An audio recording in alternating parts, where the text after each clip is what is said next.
It doesn't go unnoticed that Shannon Sharpe, even after a Hall of Fame NFL career, great body for his age, children, a successful broadcasting career, still has to prove to men that he's manly. Patriarchy makes men do things for men approval. So often, it's innately homoerotic. After that clearly staged video, I can tell that was not made for women. It didn't even consider the woman in it. He didn't even apologize on her behalf publicly. It was to prove to other men that he still got it. At his age, at his status, it's insecure and so deeply flawed.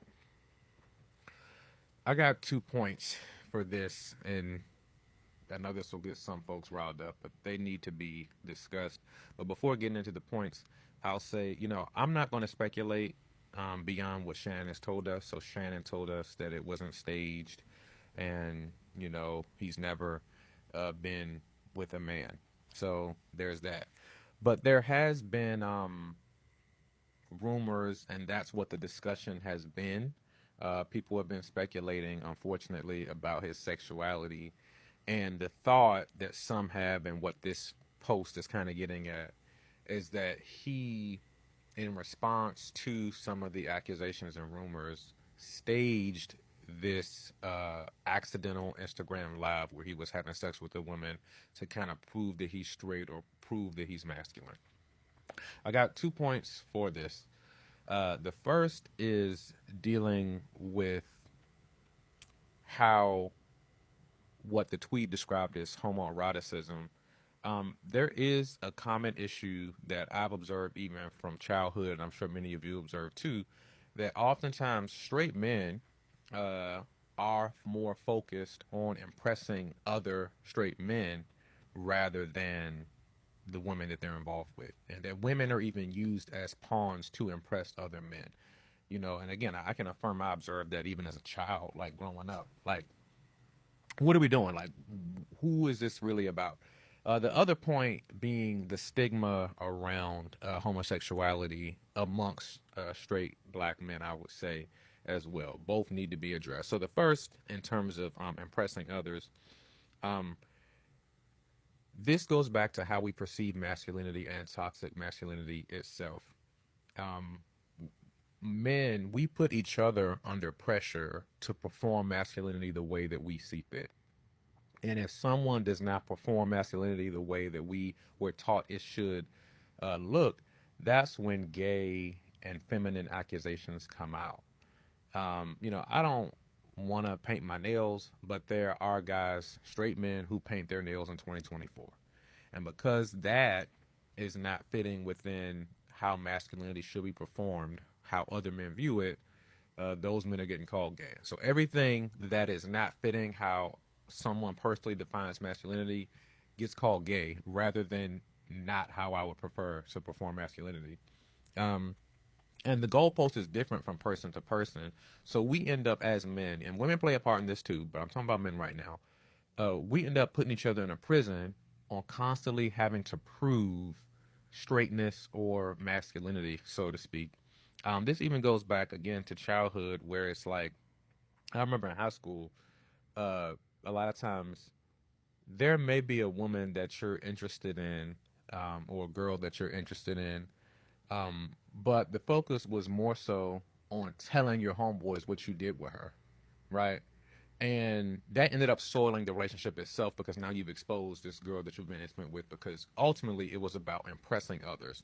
So women are used as pawns to coddle our insecurity and to boost our reputation amongst other men. And there's other things that we do, and that needs to be addressed amongst us as well, that masculinity looks different from person to person, and masculinity and sexuality don't always coincide. So we got to stop jumping to he's having sex with men if he don't feel the need to present like a thug or be aggressive or fight, or if a guy don't have muscle mass, if he's not in the gym a lot, he's less than masculine. And I would even go to say, many of us cover ourselves in tattoos, got a whole torso covered in tattoos to present a certain way to meet a certain aesthetic. But that's another conversation for another day.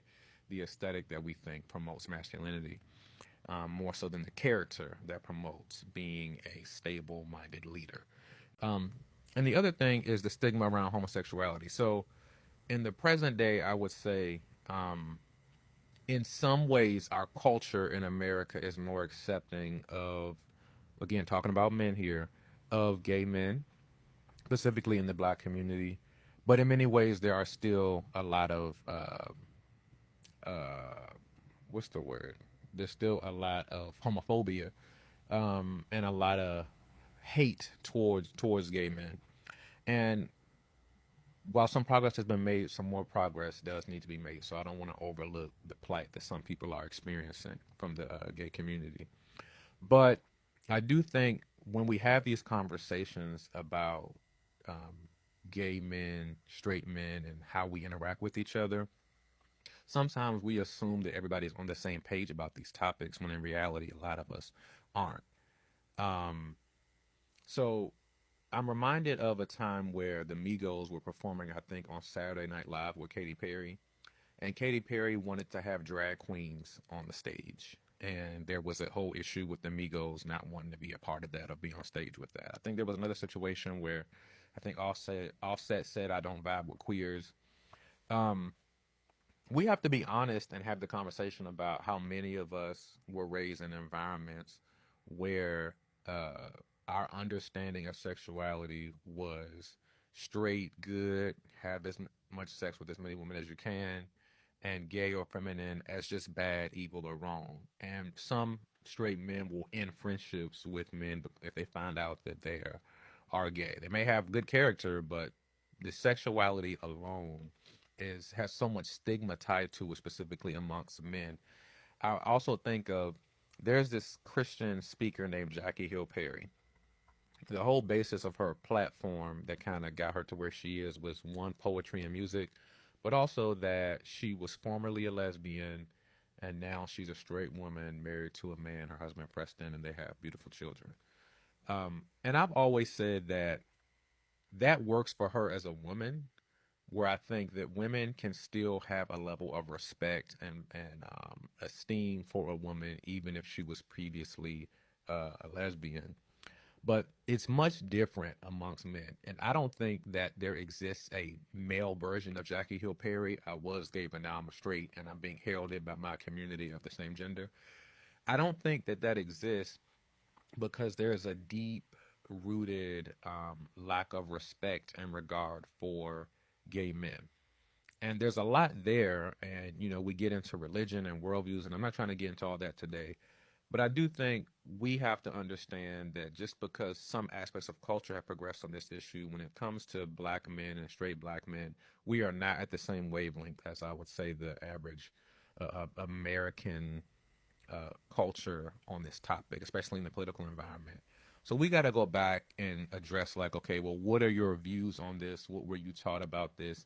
Not even about what you embrace in your bedroom, but how you treat other people. Because many of us, again, were taught, I don't want to be around that. I don't support that. And it is an issue. And I'll at least, just to start the conversation, I'll add that it's a bit inconsistent because we'll cut somebody off for their sexuality, but then also hang around guys who aren't taking care of their kids, who are abusive to the women that they're dating, deceiving the women they're dating, and things of that nature, or criminal. So there's a conversation that we need to have as men amongst each other that starts there. And those things kind of overlap with this post.